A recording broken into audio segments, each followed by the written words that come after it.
അടുത്ത് നമുക്ക് നോക്കാനുള്ളത് സീഡ്സിനെ കുറിച്ചാണ്. സീഡ്സ്. ഇപ്പോൾ സീഡ് എന്ന് പറയുമ്പം സീഡ് ഫെർട്ടിലൈസ്ഡ് ഓവ്യൂളിനെയാണ് സീഡ് എന്ന് പറയുന്നത്. അതായത് seed is described as the fertilised ovule. അതായത് സീഡ് എന്ന് പറയുമ്പോഴത്തേക്കും നമുക്കറിയാം ഒരു ഓവ്യൂളാണ്, ഫെർട്ടിലൈസേഷൻ കഴിഞ്ഞ ഓവ്യൂളാണ് സീഡായിട്ട് മാറുന്നത്, ഓവറി ഫ്രൂട്ടായിട്ട് മാറും എന്ന് നമുക്കറിയാം. അപ്പോൾ സീഡ് ഒരു final product of sexual reproduction ആണ്. Seed is described as the fertilized ovule. It is the final product of sexual reproduction. ഇനി ഒരു സീഡ് കൺസിസ്റ്റ് ചെയ്തിട്ടുള്ള എന്തൊക്കെയാണ് ഒരു സീഡ് എന്ന് പറയുമ്പോഴത്തേക്ക് അതിനകത്ത് സീഡ് കോഡ്സ് ഉണ്ടായിരിക്കും, കോട്ടിലിഡൻസ് ഉണ്ടായിരിക്കും, എംബ്രിയോ ഉണ്ടായിരിക്കും. അപ്പോൾ ഇത്രയും കാര്യം ചേർന്നതാണ് സീഡ് എന്ന് പറയുന്നത്. അപ്പോൾ സീഡ് കോട്ട് എന്ന് പറയുമ്പോഴത്തേക്ക് അതിന് ആക്ച്വലി സീഡ്സിൻ്റെ അതായത് ഓവ്യൂളിൻ്റെ ഇൻഡഗുമെൻസ് ആണ് സീഡ് കോട്ടായിട്ട് മാറുന്നത്. സീഡ് കോട്ട് എന്ന് പറയുന്നത് ഇൻഡഗുമെൻസ് ആണ് സീഡ് കോട്ടായിട്ട് മാറുന്നത്. ഇതിൽ ഔട്ടർ ഇൻഡഗുമെൻറ്റും ഇന്നർ ഇൻഡഗുമെൻറ്റും ഉണ്ടല്ലോ. അപ്പോൾ ഔട്ടർ ഇൻഡഗുമെൻറ്റ് അതായത് ഔട്ടർ സീഡ് കോട്ടും ഇന്നർ സീഡ് കോട്ടും ഉണ്ട്. ഔട്ടർ സീഡ് കോട്ടിനെ ടെസ്റ്റ എന്നും ഇന്നർ സീഡ് കോട്ടിനെ ടെക്മൻ എന്നും പറയും. അപ്പോൾ സീഡ് കോട്ട് ടെസ്റ്റായും ഉണ്ട്, ടെക്മനും ഉണ്ട്. അതാണ് സീഡ് എന്ന് പറയുന്നത്. പിന്നെ മൈക്രോപൈൽ എന്ന് പറയുന്നത് ഒരു ചെറിയ പോറായിട്ട് ചെറിയൊരു ഓപ്പണിംഗ് പോലെ സീഡ് കോട്ടിനകത്ത് കാണും. അത് ഈ ശരിക്കും ഓക്സിജനും വാട്ടറിൻ്റെയും ഓക്സിജൻ്റെയും എൻട്രി സീഡിനകത്ത് സീഡ് ജെർമിനേഷന് വേണ്ടിയിട്ട് ഇതിൻ്റെയൊക്കെ എൻട്രി എൻഷുർ ചെയ്യുന്നതിന് ഫെസിലിറ്റേറ്റ് ചെയ്യുന്നതിന് വേണ്ടിയിട്ടാണ് ഈ മൈക്രോപൈൽ ഒരു ചെറിയ ഹോളായിട്ട് ഒരു പോറായിട്ട് സീഡ് കോട്ടിൽ ഉണ്ടായിരിക്കും. ഇനി സീഡിൻ്റെ എംബ്രിയോയുടെ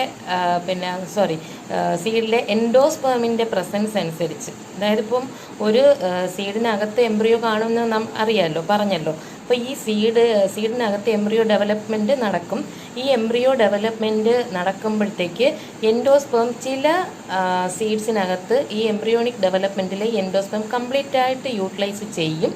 ചിലതിൽ കുറച്ച് എൻഡോസ്പേം അവിടെ അവശേഷിക്കും. അപ്പോൾ അതിൻ്റെ ആ എൻഡോസ്പേമിൻ്റെ പ്രസൻസ് ഓർ ആബ്സെൻസ് അനുസരിച്ച്, അതായത് സീഡ്സിനകത്ത് എൻഡോസ്പേമിൻ്റെ containing endosperm presence or absence അനുസരിച്ച് രണ്ട് ടൈപ്പിലുള്ള സീഡ്സ് ഉണ്ട്. ആൽബുമിനസ് സീഡ്സ് എന്നും പിന്നെ എക്സ് ആൽബുമിനസ് സീഡ്സ് എന്നും പറയും. ആൽബുമിനസ് സീഡ്സ് പിന്നെ എക്സ് ആൽബുമിനസ് സീഡ്സ് അല്ലെങ്കിൽ നോൺ ആൽബുമിനസ് സീഡ്സ് എന്ന് പറയും. അപ്പോൾ ആൽബുമിനസ് സീഡ്സ് എന്ന് പറയുമ്പോഴത്തേക്ക് സീഡ്സിനകത്ത് അവരുടെ എംബ്രിയോയുടെ ഡെവലപ്മെൻറ്റിൻ്റെ കഴിഞ്ഞാലും ഒരല്പം എൻഡോസ്പേം അവിടെ അവശേഷിക്കും. അതായത് seeds containing endosperms are considered as albuminous seeds which retain a part of endosperm as it is not completely used up during embryo development. അപ്പോൾ എംബ്രിയോ ഡെവലപ്മെൻറ്റ് നടക്കുന്നതിനനുസരിച്ച് ഫുള്ളി എൻഡോസ്പേമും യൂട്ടിലൈസ് ചെയ്യാതെ സീഡ്സിൽ ഒരല്പം എൻഡോസ്പേം അവശേഷിപ്പിച്ചിരിക്കുന്നതിനെയാണ് എന്ത് പറയുന്നത്, ആൽബുമിനസ് സീഡ്സ് എന്ന് പറയുന്നത്, അല്ലെങ്കിൽ എൻഡോസ്പേമസ് seeds എന്ന് പറയും.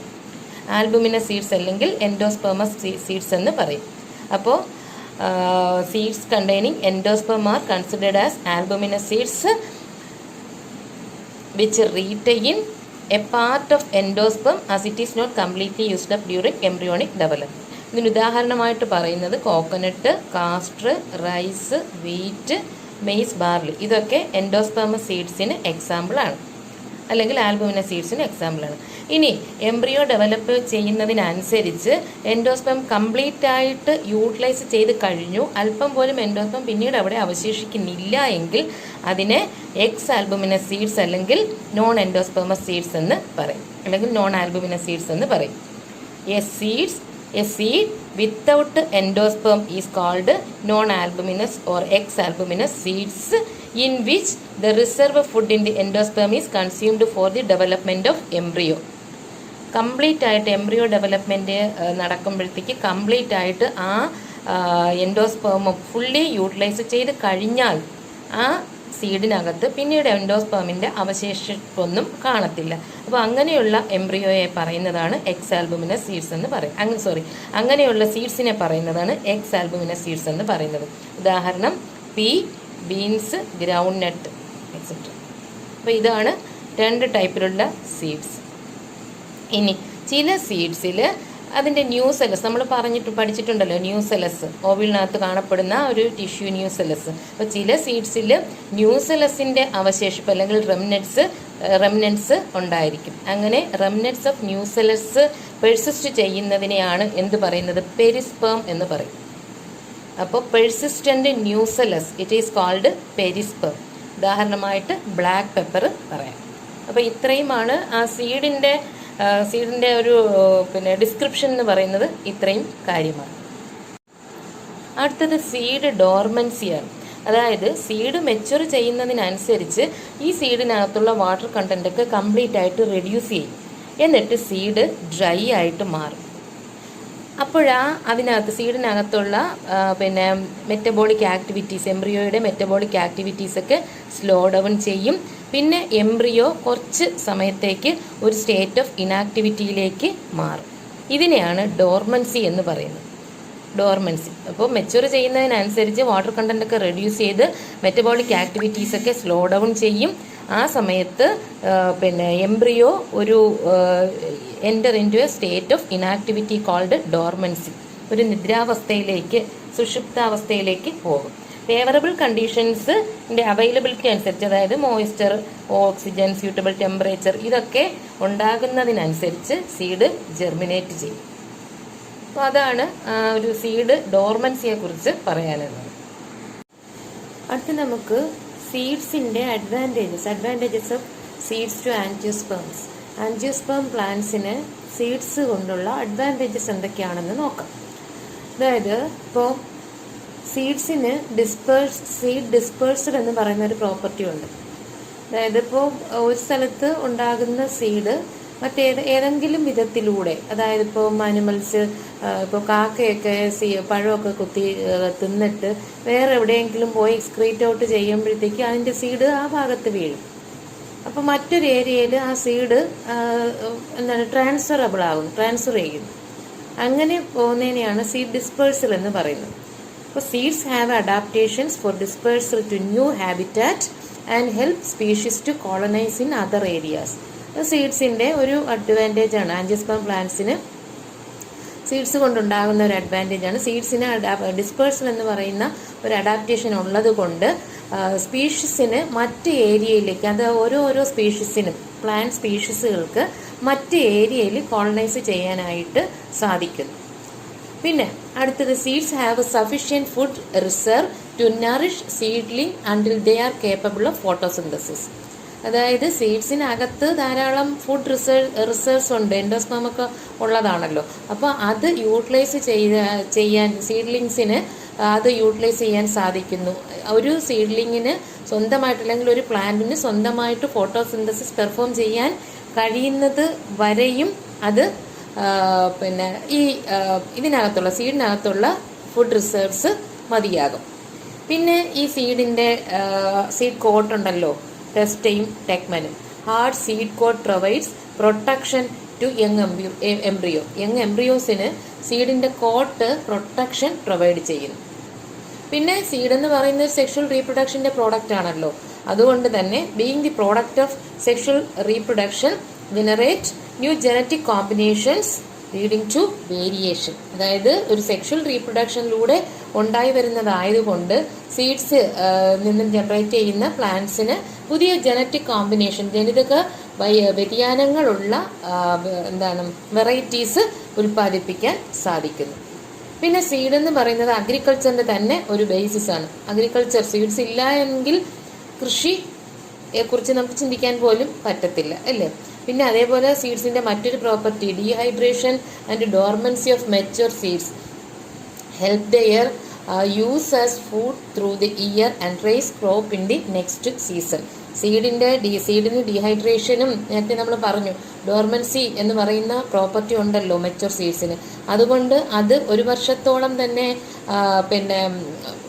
ഫുഡായിട്ട് യൂസ്, നമ്മളിപ്പോൾ അരിയും ഗോതമ്പും ഒക്കെ ഉപയോഗിക്കുന്ന അതിൻ്റെ സീഡ്സ് അല്ലേ, അത്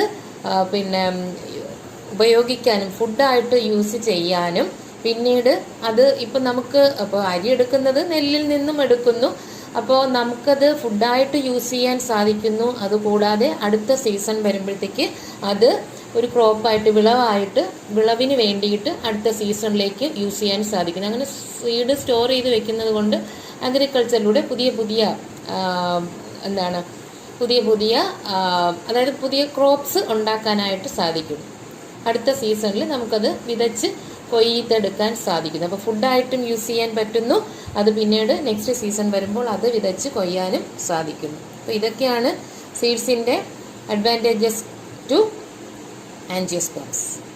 ഇനി മറ്റൊന്ന് പറയാനുള്ളത് സീഡ്സിൻ്റെ വയബിലിറ്റിയാണ്. സീഡ് വയബിലിറ്റി, അതായത് സീഡ് വയബിലിറ്റി എന്ന് പറയുമ്പോഴത്തേക്ക് ability of a seed to germinate and produce seedling is called viability. അതായത് ഒരു സീഡിന് ഒരു സീഡ്ലിംഗ് ഉണ്ടാകുന്നതിന് വേണ്ടിയിട്ടുള്ള, അതായത് സീഡ് ജെർമിനേറ്റ് ചെയ്ത് സീഡ്ലിംഗ് പ്രൊഡ്യൂസ് ചെയ്യുന്നതിന് വേണ്ടിയിട്ടുള്ള ആ ഒരു എബിലിറ്റിയാണ് സീഡ് വയബിലിറ്റി എന്ന് പറയുന്നത്. അപ്പോൾ ഈ വയബിലിറ്റിയുടെ പീരീഡ്, അതായത് ഇപ്പോൾ എത്ര നാൾ കഴിഞ്ഞ് അത് ഒരു ജെർമിനേറ്റ് ചെയ്ത് പുതിയ സ്പീഷീസായി മാറാൻ സാധിക്കും എന്നുള്ള ആ വയബിലിറ്റിയുടെ പീരീഡ് ഓരോ സ്പീഷീസ് ടു സ്പീഷീസ് വേരി ചെയ്തിരിക്കും. ചിലത് കുറേ ദീർഘകാലം കഴിഞ്ഞതിന് ശേഷമായിരിക്കും അത് സീഡ്ലിംഗ് ഉണ്ടാകുന്നത്. ചിലത് പെട്ടെന്ന് തന്നെ അത് പുതിയ പ്ലാന്റ്സിനെ അല്ലെങ്കിൽ അതിൽ നിന്നും ജെർമിനേറ്റ് ചെയ്ത് പുതിയ പ്ലാന്റ്സ് ഉണ്ടാകും. ഇതിൽ ദ ഓൾഡസ്റ്റ് സീഡ്സ്, അതായത് ഏറ്റവും കൂടുതൽ കാലം സൂക്ഷിച്ച്, അതായത് ഇരുന്നിട്ട് പിന്നീട് ജെർമിനേറ്റ് ചെയ്ത ഒരു ഓൾഡസ്റ്റ് സീഡ്സ് എന്ന് പറയുന്നത് ലൂപ്പൈനാണ്. ലൂപ്പിനസ് ആർട്ടിക്കസ് എന്ന് പറയുന്ന ഒരു seed excavated from Arctic tundra. Arctic തുന്ദ്രയിൽ നിന്നും എക്സ്കവേറ്റ് ചെയ്ത ഒരു സീഡിനെ ഓൾഡസ്റ്റ് സീഡ്സ് ആയിട്ട് കൺസിഡർ ചെയ്യുന്നുണ്ട്. ഇത് ജെർമിനേറ്റ് ചെയ്തത് seed germinated and flowered after an estimated record of 10,000 years of dormancy. 10,000 വർഷം ഡോർമൻറ്റ് പീരിയഡിൽ ഇരുന്നതിന് ശേഷമാണ് ഈ സീഡ്, ലൂപ്പൈൻ സീഡ്, അതായത് ലൂപ്പിനസ് ആർട്ടിക്കസ് എന്ന് പറയുന്ന സീഡ്, ഇതെവിടെ നിന്നാണ്? ആർട്ടിക് ടുൻഡ്രയിൽ നിന്നുമാണ് അത് എക്സ്കവേറ്റ് ചെയ്തത്. അപ്പോൾ അത് 10,000 വർഷത്തെ ഡോർമൻസിക്ക് ശേഷമാണ് അത് ജെർമിനേറ്റ് ചെയ്തത്. അപ്പോൾ അതാണ് ഒരു ഓൾഡസ്റ്റ് സീഡ് ആയിട്ട് കൺസിഡർ ചെയ്യുന്നത്. പിന്നെ ഒരു recent record of 2,000 years of old viable seed ഉണ്ട്. 2000 വർഷം അത് വയബിളായിട്ട് ഇരുന്നതിന് ശേഷം ജെർമിനേറ്റ് ചെയ്തതാണ്. പിന്നെ അതിന് എക്സാമ്പിളായിട്ട് പറയുന്നതാണ് ഡേറ്റ് പാം. ഫീനിക്സ് ഡാക്ടൈലിഫെറ എന്ന് പറയുന്ന ഡേറ്റ് പാം, അത് 2000 വർഷം ഡോർമൻ്റ് ആയിരുന്നു. അതിനുശേഷമാണ് അത് ജെർമിനേറ്റ് ചെയ്തത്. ഇത് എക്സ്കവേറ്റ് ചെയ്തത്, അതായത് ഫീനിക്സ് ഡാക്ടൈലിഫെറ എന്ന് പറയുന്ന 2000 വർഷത്തെ വയബിലിറ്റി പറയുന്ന ഈ ഒരു സീഡ് എക്സ്കവേറ്റ് ചെയ്തത് കിങ് ഹെറോഡ്സ് പാലസ്, അതായത് ഡെഡ് സീക്ക് അടുത്ത്, ചാവുകടലിനടുത്തുള്ള ഹെറോഡ് കിങ്ങിൻ്റെ പാലസിൽ നിന്നുമാണ് അത് എക്സ്കവേറ്റ് ചെയ്തത്. Archaeological excavation King Herod's palace near Dead Sea. അപ്പോൾ ഇതാണ് ആ ഒരു സീഡിൻ്റെ വയബിലിറ്റിയെ കുറിച്ച് പറയാനുള്ളത്. അടുത്ത നമുക്ക് നോക്കാനുള്ളത് ഫ്രൂട്ട്സിനെ കുറിച്ചാണ്. ഫ്രൂട്ട്സ് എന്ന് പറയുമ്പോഴത്തേക്ക് ഫെർട്ടിലൈസേഷൻ്റെ റിസൾട്ട് ആയിട്ടുണ്ടാകുന്നതാണല്ലോ ഫ്രൂട്ട്സും. അതായത് റൈപ്പൻഡ് ഫ്രൂട്ട്സ് എന്ന് പറയുന്നത് റൈപ്പൻഡ് ഓവറിയാണ്. ഈ ഫ്രൂട്ട്സിനകത്താണ് സീഡ്സ് എൻക്ലോസ് ചെയ്തിരിക്കുന്നത്. ഫ്രൂട്ട്സിൻ്റെ വാളിന് പെരിക്കാർപ്പ് എന്ന് പറയും. ഈ പെരിക്കാർപ്പ് ഫ്ലഷി ആകാം, അതായത് നമ്മൾ മുമ്പ് പഠിച്ചിട്ടുള്ളതാണ് ഫ്രൂട്ട്സിനെ കുറിച്ച്, ഫ്രൂട്ട്സിൻ്റെ വാളിനെ കുറിച്ച്, പെരിക്കാർപ്പിനെ കുറിച്ചൊക്കെ പഠിച്ചിട്ടുള്ളതാണ്. അപ്പോൾ ഫ്രൂട്ട് എന്ന് പറയുന്നത് ഫ്ലഷി ആകാം. ഫ്ലഷി എന്ന് പറഞ്ഞാൽ മാംസളവും ഭക്ഷ്യയോഗ്യവും ഒക്കെ ആകാം. അങ്ങനെ ഡിഫറെൻറ്റ് കൈൻഡ്സ് ഓഫ് ഫ്രൂട്ട്സ് ഉണ്ട്. അപ്പോൾ ഫ്ലഷി ആയിട്ടുള്ള ഫ്രൂട്ട്സിന് example guava, mango, orange etcetera. പിന്നെ ചിലതൊക്കെ ഡ്രൈ ആകാം, ഉദാഹരണം ഗ്രൗണ്ട് നട്ട്, മസ്റ്റാർഡ്, ഇതൊക്കെ ഡ്രൈ ആകാം. പിന്നെ സാധാരണ ഫ്രൂട്ട്സ് ഡെവലപ്പ് ചെയ്യുന്നത് എവിടെ നിന്നാണെന്ന് പറഞ്ഞു? ഓവറിയാണ്, റൈപ്പൻഡ് ഓവറിയാണ് ഫ്രൂട്ട്സ് ആയിട്ട് മാറുന്നത്. പിന്നെ അതായത് ഇപ്പോൾ അങ്ങനെ ഓവറിയിൽ നിന്നുമാണ് ഫ്രൂട്ട്സ് ഡെവലപ്പ് ചെയ്ത് വരുന്നതെങ്കിൽ, അതായത് ഇപ്പം നമ്മൾ പറഞ്ഞ മാംഗോയും ഓറഞ്ചും ഗുവയും ഒക്കെ ഓവറിയിൽ നിന്നുമാണ് ഫ്രൂട്ട്സ് ഉണ്ടായി വരുന്നത്. അതിനെ ട്രൂ ഫ്രൂട്ട്സ് എന്ന് പറയും. ചില സ്പീഷീസ് ഓഫ് ഫ്രൂട്ട്സിൽ, ചില സ്പീഷീസ് ഓഫ് പ്ലാന്റ്സിൽ fruits develop from other parts of the flower other than ovary. അതായത് ഓവറിയിൽ നിന്നുമല്ലാതെ ഫ്ലവറിൻ്റെ മറ്റേതെങ്കിലും ഭാഗത്ത് നിന്നും ഫ്രൂട്ട്സ് ഉണ്ടാകുന്നു എങ്കിൽ, ഉദാഹരണമായിട്ട് ആപ്പിളിൽ തലാമസ് അറിയാലോ, തലാമസ് എന്ന് പറഞ്ഞാൽ റിസെപ്റ്റക്കിൾ, അതിന് ചുറ്റുമാണ് കാലിക്സ്, കൊറോള, ആൻഡ്രീഷ്യം, ഗൈനീഷ്യം ഒക്കെ അറേഞ്ച് ചെയ്തിരിക്കുന്നത്. അപ്പോൾ ഈ തലാമസ് ഒരു ഫ്രൂട്ടായിട്ട് മാറും. അതിനുദാഹരണമാണ് ആപ്പിൾ. അപ്പോൾ അങ്ങനെ fruits are developed from other parts of the flower other than ovary. ഓവറിൽ നിന്നും അല്ലാതെ മറ്റേതെങ്കിലും ഭാഗത്ത് നിന്നും ഫ്രൂട്ട്സ് ഉണ്ടായി വരുന്നെങ്കിൽ അതിനെയാണ് ഫോൾസ് ഫ്രൂട്ട്സ് എന്ന് പറയുന്നത്. False fruits. അപ്പോൾ ഓവറിൽ നിന്നും ഉണ്ടായി വരുന്നതിനെ ട്രൂ ഫ്രൂട്ട്സ് എന്ന് പറയും. അതായത് fruits develop only from ovary ആണെങ്കിൽ അത് true fruits. Parts of flower other than ovary ആണെങ്കിൽ അതിന് ഫോൾസ് ഫ്രൂട്ട് എന്ന് പറയും. ഉദാഹരണമായിട്ട് ആപ്പിൾ പറയാം. ആപ്പിൾ അതായത് തലാമസ് ഫ്രൂട്ടായിട്ട് മാറും. അതേപോലെ സ്ട്രോബെറിയും ഒരു അഗ്രിഗേറ്റ് ഫ്രൂട്ടാണ്. തലാമസാണ് ഫ്ലഷി എഡിബിളായിട്ട് മാറുന്നത്. പിന്നെ പറയാം കാഷ്യൂ പറയാം. നിങ്ങൾ ആപ്പിൾ സ്ട്രോബെറിയും ഓർമ്മിച്ച് വെച്ചേക്കണേ. കാഷ്യൂ പറയാം. അത് develops from pedicel and thalamus. ഫ്ലവറിൻ്റെ സ്റ്റോക്ക് പെഡിസൽ, പിന്നെ തലാമസ്, ഇതിൽ നിന്നും ഉണ്ടായി വരുന്നത് കാഷ്യൂ. അപ്പോൾ true fruits are developed from ovary, false fruits are developed from parts other than ovary. അതാണ് ട്രൂ ഫ്രൂട്ട്സും ഫോൾസ് ഫ്രൂട്ട്സും തമ്മിലുള്ള വ്യത്യാസം. ഫ്രൂട്ട്സിൻ്റെ വാളിനെ പെരിക്കാർപ്പ് എന്ന് പറയും. പിന്നെ വേറൊരു ടൈപ്പ് ഓഫ് ഫ്രൂട്ട്സ് ഉണ്ട്, പാർത്തനോകാർപ്പിക് ഫ്രൂട്ട്സ്. അതായത് in a few species fruits are developed without fertilisation കഴിയാതെ ഫ്രൂട്ട്സ് ഉണ്ടാകും. അതിനെയാണ് പാർത്തനോകാർപ്പിക് ഫ്രൂട്ട്സ് എന്ന് പറയുന്നത്. ഇവർക്ക് സീഡ്സ് കാണത്തില്ല, സീഡ്സ് ആർ ആബ്സെൻറ്റ്. അപ്പോൾ പാർത്തനോകാർപ്പിക് ഫ്രൂട്ട്സ് എന്ന് പറയുമ്പോൾ ചില ഫ്രൂട്ട്സിൽ, ചില സ്പീഷീസ് ഓഫ് പ്ലാന്റ്സിലും ഫ്രൂട്ട്സ് ഫെർട്ടിലൈസേഷൻ, സാധാരണ ഫെർട്ടിലൈസേഷൻ കഴിഞ്ഞ ഫ്രൂട്ട് ഓവറിയാണല്ലോ ഫ്രൂട്ടായിട്ട് മാറുന്നത്. അപ്പോൾ ഫെർട്ടിലൈസേഷൻ കഴിയാതെ മറ്റേതെങ്കിലും വിധത്തിൽ ഫ്രൂട്ട്സ് ഉണ്ടാകുന്നതിനെയാണ് പാർത്തനോകാർപ്പിക് ഫ്രൂട്ട്സ് എന്ന് പറയുന്നത്. അല്ലെങ്കിൽ സീഡ്ലെസ് ഫ്രൂട്ട്സ്, അവർക്ക് സീഡ്സ് കാണത്തില്ല. ഉദാഹരണമായിട്ട് ബനാന,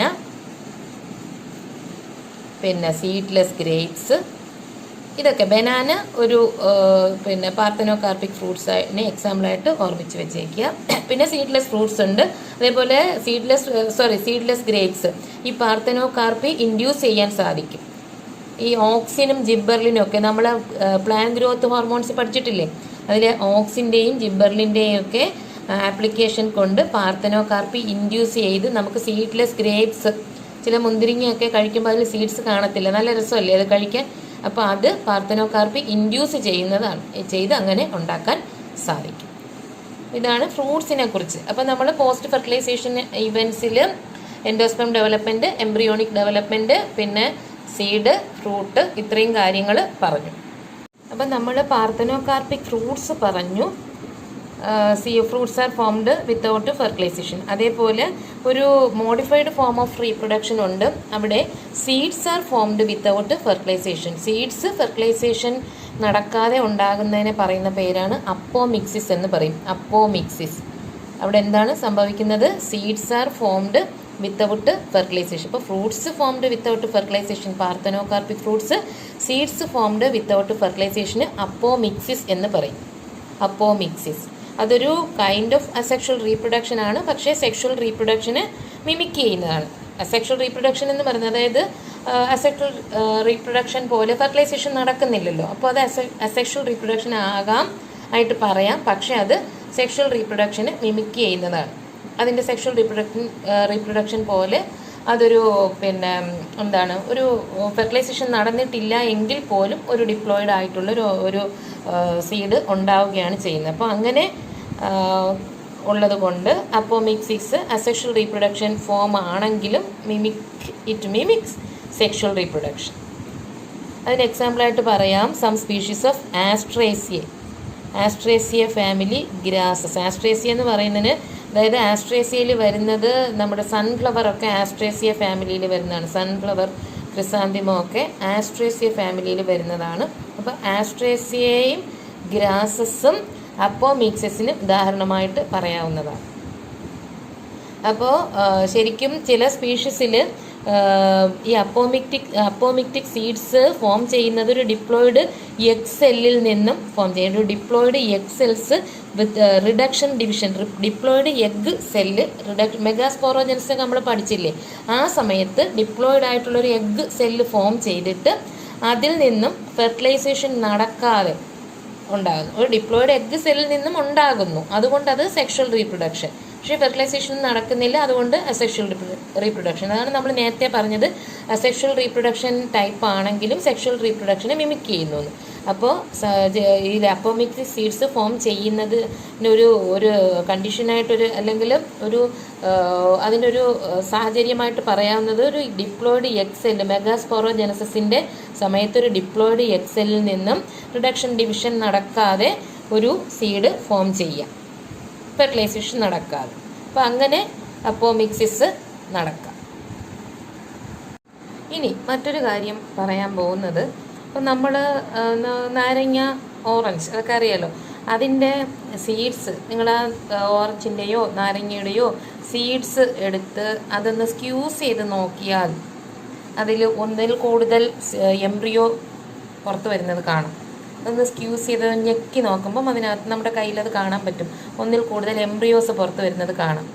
അങ്ങനെ അതായത് അതിനകത്ത് സീഡിനകത്ത് ഒന്നിൽ കൂടുതൽ എംബ്രിയോ ഉള്ളത് കൊണ്ടാണ് അത് സംഭവിക്കുന്നത്. അങ്ങനെ the presence of more than one embryo in the seeds is called polyembryony. Poly multiple. അപ്പോൾ ഒന്നിൽ കൂടുതൽ എംബ്രിയോ സീഡിൽ കാണുന്ന ആ ഒരു അവസ്ഥയാണ് പോളി എംബ്രിയോണി എന്ന് പറയുന്നത്. Presence of more than one embryo in the seed, അതിന് പോളി എംബ്രിയോണി എന്ന് പറയും. അതിന് ഉദാഹരണമായിട്ട് പറയുന്ന സിട്രസ് ഫ്രൂട്ട്സ്, പിന്നെ മാംഗോയും അതിനൊരു ഉദാഹരണമായിട്ട് പറയാം, ചില വെറൈറ്റീസ് ഓഫ് മാംഗോ. പിന്നെ അതിനൊരു കാരണമായിട്ട് പറയുന്നത് ഇത് എംബ്രിയോ സാക്ക്.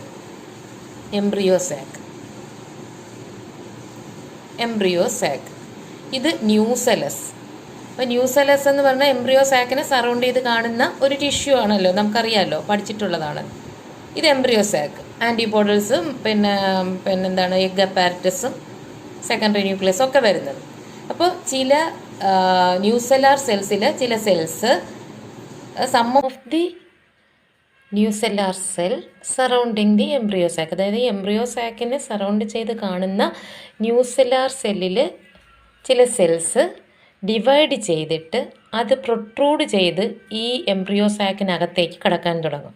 മനസ്സിലായില്ലേ? ന്യൂസെല്ലാർ സെല്ല്, അതായത് എംബ്രിയോ സാക്കിനെ സറൗണ്ട് ചെയ്ത് കാണുന്ന ന്യൂസെല്ലാർ സെൽസ്, ഇത് ഡിപ്ലോയിഡ് ആണല്ലോ, ഇതിലെ ചില സെൽസ് ഡിവൈഡ് ചെയ്തിട്ട് അത് ഈ എംബ്രിയോ സാക്കിനകത്തേക്ക് പ്രൊട്രൂഡ് ചെയ്ത് കടക്കാൻ തുടങ്ങും. അങ്ങനെ കടന്ന് അത് എംബ്രിയോ ആയിട്ട് മാറും. ഇവിടെ നോർമലി ഒരു എംബ്രിയോ ഉണ്ടാവും, ഫെർട്ടിലൈസേഷൻ കഴിഞ്ഞിട്ടൊരു എംബ്രിയോ ഉണ്ടാവും. അത് കൂടാതെ എംബ്രിയോ സാക്കിനെ സറൗണ്ട് ചെയ്ത് കാണുന്ന ന്യൂസെല്ലാർ സെൽസിലെ ചില സെൽസ് ഡിവൈഡ് ചെയ്ത് അത് പ്രൊട്രൂഡ് ചെയ്ത് ഈ എംബ്രിയോ സാക്കിനകത്തേക്ക് കടക്കുകയും അത് പിന്നീട് എംബ്രിയോ ആയി മാറുകയും ചെയ്യും. അങ്ങനെയാണ് ഒരു സീഡിനകത്ത് നിരവധി മോർ ദാൻ 2 എംബ്രിയോസ് ഉണ്ടാകുന്നതിന് കാരണം. ഈ അവസ്ഥയ്ക്ക് പറയുന്ന പേരാണ് പോളി എംബ്രിയോണി എന്ന് പറയും. അപ്പോൾ പോളി എംബ്രിയോണി എന്ന് പറഞ്ഞാൽ occurrence of more than 1 embryo in a seed. അതാണ് പോളി എംബ്രിയോണി എന്ന് പറയുന്നത്, occurrence of more than 1 embryo in a seed. അപ്പോൾ എങ്ങനെയാണെന്ന് മനസ്സിലായല്ലോ. ഇതിന് ഉദാഹരണമായിട്ട് പറയുന്നത് citrus fruits, some of the species of mango, ഇതൊക്കെ ഈ പോളി എംബ്രിയോണിക്ക് എക്സാമ്പിളാണ്. അതായത് occurrence of more than 1 embryo in a seed is called polyembryony. ഒരു സീഡിനകത്ത് തന്നെ ഒന്നിൽ കൂടുതൽ എംബ്രിയോയുടെ പ്രസൻസ്, അതാണ് പോളി എംബ്രിയോണി എന്ന് പറയുന്നത്. ഇനി മറ്റൊരു കാര്യം പറയാനുള്ളത്, ഇപ്പം നമ്മൾ നേരത്തെ അപ്പോമിക്സിസ് പറഞ്ഞു, പിന്നെ നമ്മൾ ആർട്ടിഫിഷ്യൽ ഹൈബ്രിഡൈസേഷൻ്റെ ഫലമായിട്ട് ഹൈബ്രിഡ് വെറൈറ്റീസ്, ഇപ്പോൾ ഹൈബ്രിഡ് വെറൈറ്റീസ് ധാരാളം പ്ലാന്റ്സ് പിന്നെ ക്രോപ്സ്, വെജിറ്റബിൾ ക്രോപ്സും ഫുഡും ഒക്കെ പിന്നെ പ്രൊഡ്യൂസ് ചെയ്യുന്നു ഹൈബ്രിഡൈസേഷനിലൂടെ, ആർട്ടിഫിഷ്യൽ ഹൈബ്രിഡൈസേഷനിലൂടെ ഹൈബ്രിഡ് വെറൈറ്റീസ് പ്രൊഡ്യൂസ് ചെയ്യപ്പെടുന്നുണ്ട്. അപ്പോൾ ഇതിൻ്റെ ഒരു പ്രശ്നം എന്ന് പറയുമ്പോൾ അത് പ്രൊഡക്ടിവിറ്റി ഇൻക്രീസ് ചെയ്യുന്നുണ്ട്, അതൊക്കെയാണ്. പക്ഷേ അതിൻ്റെ മറ്റൊരു പ്രശ്നം എന്ന് പറയുന്നത് ഈ ഹൈബ്രിഡ് സീഡ്സ് കളക്ട് ചെയ്തിട്ട് അതായത് സീഡ്സ് ഫ്രം ഹൈബ്രിഡ്സിൽ നിന്നും പ്രൊഡ്യൂസ് ചെയ്യപ്പെടുന്ന, ഈ ഹൈബ്രിഡ് വെറൈറ്റീസിൽ നിന്നും പ്രൊഡ്യൂസ് ചെയ്യപ്പെടുന്ന സീഡ്സ് കളക്ട് ചെയ്ത് അത് സോൺ ചെയ്യുകയാണെങ്കിൽ ഉള്ളൊരു പ്രശ്നം എന്ന് പറയുന്നത് അടുത്ത ജനറേഷൻ ആകുമ്പോഴത്തേക്ക് അതിൻ്റെ ആ പ്രോജനി, അടുത്ത ജനറേഷനിൽ ആ പ്ലാന്റ്സ് അവരുടെ ആ ഒരു ഹൈബ്രിഡ് ക്യാരക്ടർ മെയിൻറ്റെയിൻ ചെയ്യത്തില്ല. അത് ആ ക്യാരക്ടർ സെഗ്രിഗേറ്റ് ചെയ്ത് അതായത് സെപ്പറേറ്റ് ചെയ്ത് പോകും, ക്യാരക്ടർ സെപ്പറേറ്റ് ചെയ്ത് പോകും. ഈ സെഗ്രിഗേഷനും സെപ്പറേഷനും ഒക്കെ ജെനറ്റിക്സ് പഠിക്കുമ്പോൾ മനസ്സിലാകും. അപ്പോൾ ഇപ്പോൾ പറയുന്ന കാര്യം എന്ന് പറയുന്നത് ഹൈബ്രിഡ് വെറൈറ്റീസിൽ നിന്നുമുള്ള സീഡ്സ് കളക്ട് ചെയ്ത് സോൺ ചെയ്ത് കഴിഞ്ഞാൽ അങ്ങനെ പ്രൊഡ്യൂസ് ചെയ്യുന്ന പ്ലാന്റ്സിൻ്റെ ഒരു പ്രശ്നം എന്ന് പറയുന്നത് ആ പ്ലാന്റ്സിൻ്റെ ദാറ്റ് പ്രോജനി അതെന്ത് ചെയ്യുന്നു, സെഗ്രിഗേറ്റ് ചെയ്തിട്ട് അത് ഹൈബ്രിഡ് ക്യാരക്ടർ മെയിൻറ്റെയിൻ ചെയ്യുന്നില്ല. അതങ്ങ് സെപ്പറേറ്റ്, ആ ക്യാരക്ടർ ആ ഒരു ജനറേഷനിൽ മാത്രമേ കാണത്തുള്ളൂ. അത് പിന്നീട് അടുത്ത ജനറേഷൻ ആകുമ്പോഴത്തേക്ക് അത് സെഗ്രിഗേറ്റ് ചെയ്തങ്ങ് പോകും. അപ്പോൾ ഇയർ ആഫ്റ്റർ ഇയർ ഓരോ ഹൈബ്രിഡ് വെറൈറ്റീസ് ഉൽപ്പാദിപ്പിക്കേണ്ടി വരുന്നു. അത് ഫാമേഴ്സിനെ സംബന്ധിച്ചിടത്തോളം ഭയങ്കര ബുദ്ധിമുട്ടുള്ള, വളരെ കോസ്റ്റ്ലി ആയിട്ടുള്ളൊരു കാര്യമാണ്. പക്ഷേ പിന്നെ മറ്റൊരു കാര്യം എന്ന് പറയുന്നത് ഈ ഹൈബ്രിഡ് സീഡ്സ് പിന്നെ എന്താണ് അപ്പോമിക്റ്റിക്സ് ആയിട്ട് മെയ്ഡ് ചെയ്യുകയാണെങ്കിൽ, ഹൈബ്രിഡ്സ് അപ്പോമിക്റ്റിക് ആക്കുകയാണെങ്കിൽ, അതറിയാമല്ലോ, വിത്തൗട്ട് ഫെർട്ടിലൈസേഷൻ നമ്മൾ നേരത്തെ പഠിച്ചതാണ്. അപ്പോൾ അങ്ങനെ ആക്കുകയാണെങ്കിൽ അവിടെ സെഗ്രിഗേഷൻ വരുന്നില്ല. സെഗ്രിഗേഷൻ അതായത് ഇവിടെ റിഡക്ഷൻ, ഡിവിഷൻ, സെപ്പറേഷൻ വരുന്നില്ല. സെപ്പറേഷൻ വരുമ്പോഴത്തേക്കാണ് ആ ഒരു ക്യാരക്ടർ വിഭജിച്ച് പോകുന്നത്. അപ്പം അങ്ങനെ ഉണ്ടാകുന്നില്ല. അപ്പോമിക്റ്റിക് ആയിട്ട് ഈ ഹൈബ്രിഡ്സിനെ അപ്പോമിക്റ്റിക് ആയിട്ട് മെയ്ഡ് ചെയ്യുകയാണെങ്കിൽ അവിടെ there is no segregation of characters in the hybrid progeny. അത് അപ്പോമിക്റ്റിക്സിൻ്റെ ഒരു അഡ്വാൻറ്റേജ് കൂടി, ഒരു ഇമ്പോർട്ടൻസ് ആയിട്ട് കൂടി പറയാവുന്നുള്ളൊരു കാര്യമാണ്. അപ്പോൾ ഇത്രയും കാര്യങ്ങളൊക്കെയാണ് ഈ ഒരു ചാപ്റ്ററിൽ നമുക്ക് പഠിക്കാനുള്ളത്. അപ്പോൾ ഇവിടെ പാർത്തനോജനസിസ്, പാർത്തനോകാർപ്പി, അപ്പോമിക്സിസ്, പോളിഎംബ്രിയോണി, അതിൻ്റെ എക്സാമ്പിൾസ്, ഈ കാര്യങ്ങളൊക്കെ നോക്കിക്കൊള്ളണം. ഓക്കെ.